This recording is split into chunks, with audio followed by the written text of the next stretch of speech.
வணக்கம். 2026 தேர்தலுக்கு பிந்தைய கருத்து கணிப்புகள் இன்றைக்கு வெளியாயிருக்கு. 6:30 பிறகு பல்வேறு நிறுவனங்கள் வெளியிட்டிருக்காங்க. அதில் குறிப்பிட்டு ஆக்சிஸ் மை இந்தியா அப்படிங்கிற நிறுவனம் பிரதீப் குப்தா அப்படிங்கிற வெளியிட்ட இந்தியா டுடேல வெளியிட்ட கருத்து கணிப்பில் 98 முதல் 120 சீட்டுகள் வரை தமிழக வெற்றி கழகம் முன்னிலையில் இருக்கு, வெற்றி பெறதுக்கான சாத்தியம் இருக்கு, ஆட்சி பிடிக்கிறதுக்கான சாத்தியம் இருக்கு அப்படிங்கிற மாதிரி வெளியிட்டிருக்காங்க.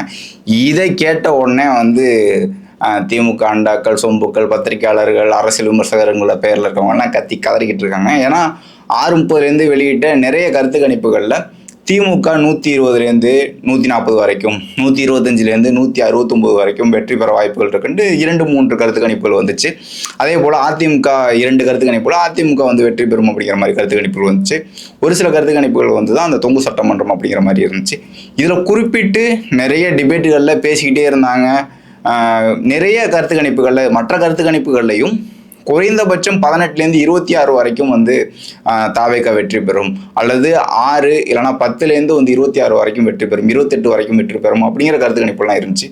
இதில் குறிப்பிட்டு இந்தியா டுடே வெளியிட்டிருக்கக்கூடிய திரு பிரதீப் குப்தா வெளியிட்டிருக்கக்கூடிய இந்த கருத்து கணிப்பு ஏன் இவ்வளவு பேசுபடு பொருளாக மாறுதுன்னா, 2016, 19, 21, 24 அப்படிங்கிற தொடர்ந்து கருத்து கணிப்புகள் அவங்க சொன்னது, அந்த கருத்து கணிப்பு ஒரு சில தொகுதிகள், ஒரு 5 தொகுதிகள் 10 தொகுதிகள் மாற்றம் இருந்தாலும் சரி, அவங்க சொன்ன கட்சிகள் வின் பண்ணியிருக்கு அப்படின்னு பார்க்க முடியுது. ஏன்னா 2016 திமுகவும் அதிமுகவும் சரிசமா ஒரு பலத்தில் இருக்காங்க, மக்கள் நல கூட்டணின்னு ஒன்று இருக்குது, அதனால யார் வேணால் வெற்றி பெறலாம் அப்படிங்கிற மாதிரி இருந்துச்சு. அதுலேயும் அவங்க சொன்ன மாதிரி தான் அதிமுக வெற்றி பெற்றுச்சு.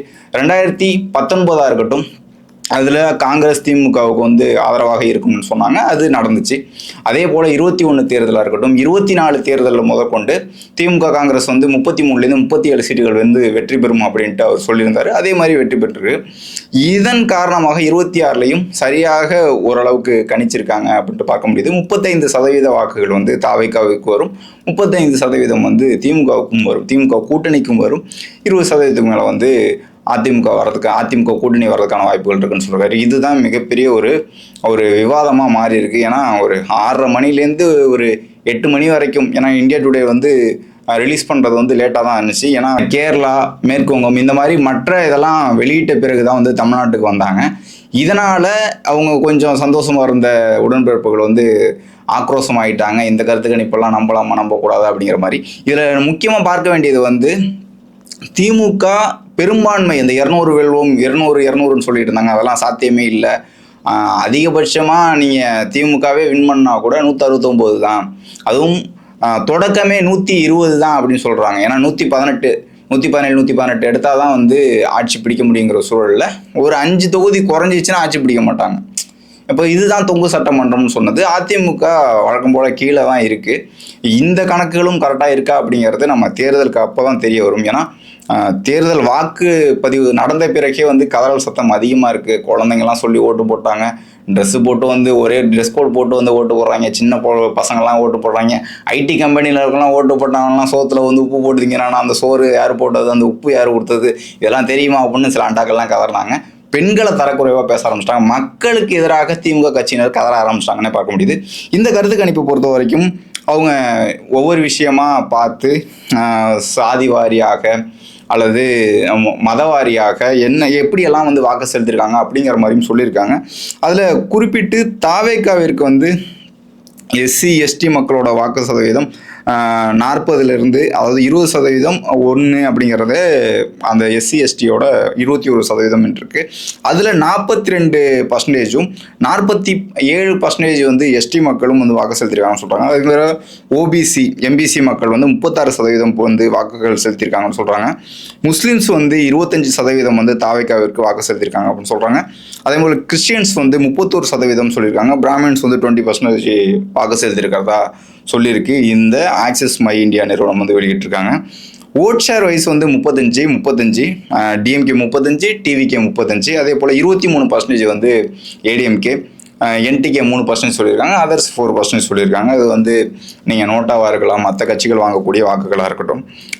இதில் பொறுத்த வரைக்கும் ஏஜ் வைஸ் 68% முதல் தலைமுறை வாக்காளர்கள், முதல் முறையாக வாக்கு செலுத்தக்கூடியவர்கள் 68% தாவேகாவுக்கு வாக்கு செலுத்த இருக்கிறதா சொல்கிறாங்க. 59 20லேருந்து 29 அந்த மாதிரி ஏஜ் குரூப்லேயும் வந்து டிவிக்கு அதிகமாக வாங்கியிருக்கு. அதே போல் ரூரல் அர்பன், அதாவது சிட்டி சைடில் நகர்ப்புறங்கள்லையும் கிராமப்புறங்கள்லையும் எப்படி டிவிக்கு வாக்குகள் வாங்கியிருக்குன்னா 33% வந்து ரூரல்லையும் 38% வந்து அர்பன்லையும். சிட்டிஸில் வந்து அதிகமாக வாக்குகள் வாங்கியிருக்கு. டிஎம்கேவை விட அதிகமாக ஒரு 3% வாங்கியிருக்குன்னு சொல்லலாம். வில்லேஜஸில் வந்து கொஞ்சம் கம்மியாக இருக்குது, 2% கம்மியாக இருக்குது அப்படின்னு வச்சுக்கோங்க.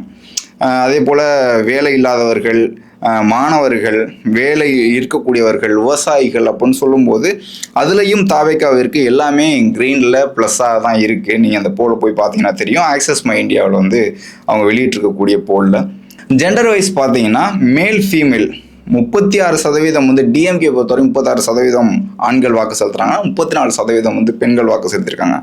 ஆனால் அதே ஆப்போசிட்டாக எப்படி இருக்குன்னா டிவிகேவிற்கு 32% ஆண்களும் 38% வந்து பெண்களும் வாக்கு செலுத்திருக்காங்க. அதிகமான பெண்கள் வந்து வாக்கு செலுத்தினது வந்து டிவிகேவுக்கு தான் வாக்கு செலுத்திருக்காங்க.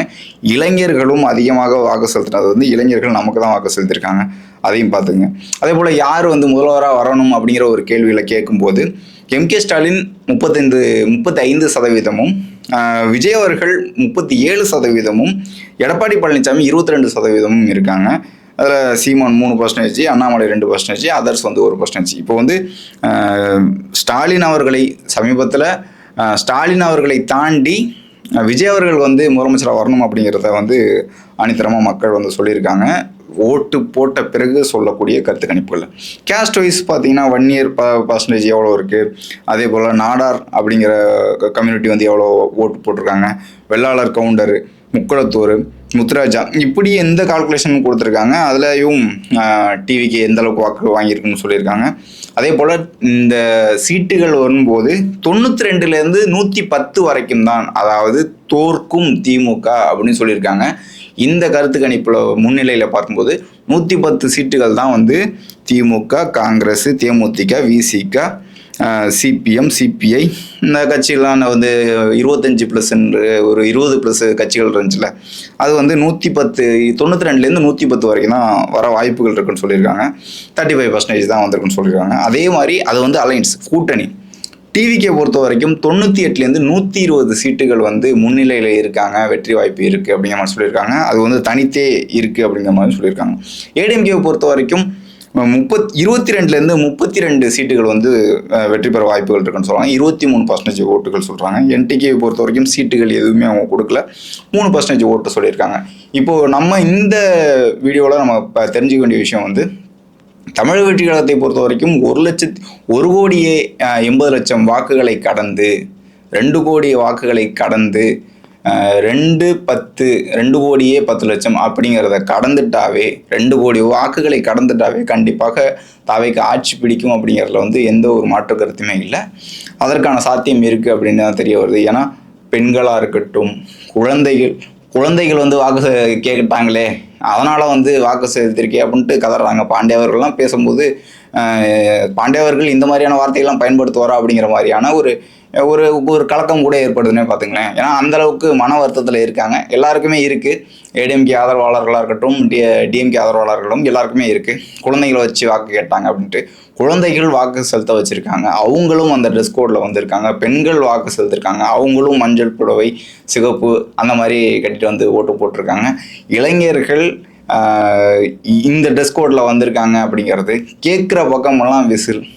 வயதானவர்கள் வீடியோக்கள் வந்து எவ்வளோ வருது.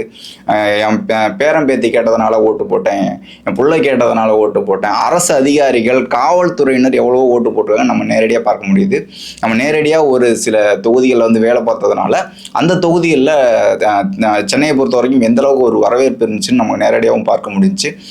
இந்த சூழலில் தாவேக்கு ஆட்சி பிடிக்கிறதுக்கான அனைத்து சாத்தியக்கூறுமே இருக்குது. இன்னும் ஒரு 4 நாட்கள் தான். நம்ம வந்து என்ன சொல்கிறதுனா, தலைவர் அவர்கள் வெற்றி பெறுவார் கண்டிப்பாக. பெரம்பூர்லேயும் அதே போல் திருச்சி கிழக்குலையும் வெற்றி பெறுவார் அப்படிங்கிறது வந்து அது நம்ம சொல்லவே தேவையில்லை. அதே போல் தாவேக்கா எத்தனை இடங்களில் வெற்றி பெறும்னா, அது 30 இடங்களில் வெற்றி பெற்றாலும் மகிழ்ச்சி தான், 60 இடங்களில் வெற்றி பெற்று எதிர்கட்சி ஆனாலும் மகிழ்ச்சி தான். 120 தாண்டி ஆட்சியை கைப்பற்றினாலும் மகிழ்ச்சி தான் அப்படின்ற. ஏன்னா நம்ம வந்து இந்த திமுக மாதிரி 200, 220 இல்லாத கணக்கெல்லாம் அடிச்சு விடுறதில்ல. நமக்கு தேவையான 118 தாண்டிட்டாவே நம்முடைய ஆட்சி அப்படிங்கிறது தான் நம்மளோட எண்ணம்.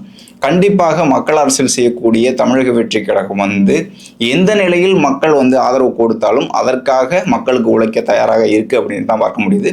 இந்த போல் வந்து நிறைய பாசிட்டிவ் நெகட்டிவ் இருந்தாலும் இன்னும் கண்டிப்பாக இதில் வர பாசிட்டிவை தாண்டி இன்னும் பாசிட்டிவாக இருக்கலாம். ஒரு சில தொகுதிகள் வந்து குறைவாக இருக்கலாம், வாக்கு சதவீதம் வந்து குறைவாக அதிகமாக இருக்கலாம். அது மக்களோட கருத்து, மக்களுடைய மனநிலை வந்து எப்படி இருக்குது அப்படின்ட்டு கண்டிப்பாக 4ஆம் தேதி மே 4ஆம் தேதி தான் நமக்கு தெரிய வருது. கண்டிப்பாக தபால் ஓட்டுகளை எண்ணும் போதே, ஏன்னா ஒரு இடத்துல நம்ம காவல்துறையினர் வந்து பேசிகிட்டு இருக்கும்போது அவங்க சொன்ன விஷயம் என்னென்னா 19 ஓட்டுப்பா, 19 ஓட்டில் 11 ஓட்டு டிவிக்கே விழுந்திருக்கு, இப்படி தான் இருக்குது அப்படின்னு சொல்லியிருக்காங்க. இது இன்னும் இந்த தபால் ஓட்டுகளில் எண்ணும் போதே தெரிய வரும். அதே போல் ரூரலில் வில்லேஜுகளில் குடும்பமாக வாக்கு செலுத்தியிருக்காங்க.